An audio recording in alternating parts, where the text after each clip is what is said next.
Сәлем достар, сендермен мен Нұрсұлтан, Ерзат және Мирас. Бүгін біз өзіміздің порталдарымызды көрмекшіміз, Тексереміз. және обзор жасаймыз. Олар істейміз, демейміз көреміз. Міне ол үшін бізге не керек? Модтар керек. Жоқ. Кейбіреуінде. И выживание керек. Выживание және креативпен компьютерлермен болуы мүмкін. Және ол үшін бізге нелер керек?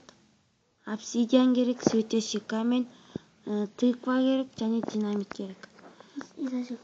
И зажигалка. Зажигалкамен мін үстіндегі нені динамитті бассаңыз, короче, жарастыр, содан арғы дүниеге өтесіздер. Мынау не? Тұзаққа баратын жол. Бұны қолдану үшін не істейміз, Мирас? Выживание. Оны ортасын басып, тек выживаниемен ғана болады. Міне бұны тек ортасындағы көкімек нені көріп тұрсыздар ма? Тасты. Соны аласыздар, бүйтіп басасыздар қылышпен. Қылышпен басқасын сіздер арғы дүниеге өтесіздер. Қып-қызыл болып тұрады. Бұл тек немен выживаниеде ғана болады. Бұл екіншісі, бұл да тұзаққа. Бұл тек модтармен және компьютерде. Бұл только модтармен. И сосын выживаниемен. Я выживаниемен. Бұны ойнау үшін былай. Арғы дүниеге өтесін деген.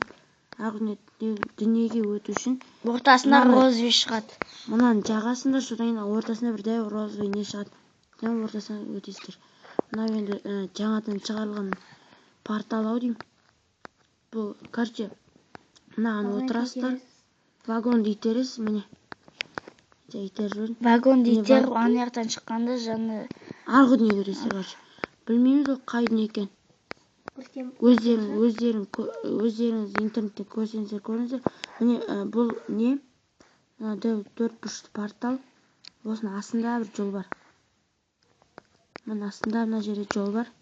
Осы жолмен өтесіздер, и мына жаққа шыққасын, мына поворотта шыққасын. Ана жақта арғы дүние, басқа дүние. Сау болыңыздар, келесі сериямызда біз осы бүткіл порталдарды немен ойнайтын боламыз? Выживаниемен. Сау болыңыздар, лайк басыңыздар, подписаться етіңіздер.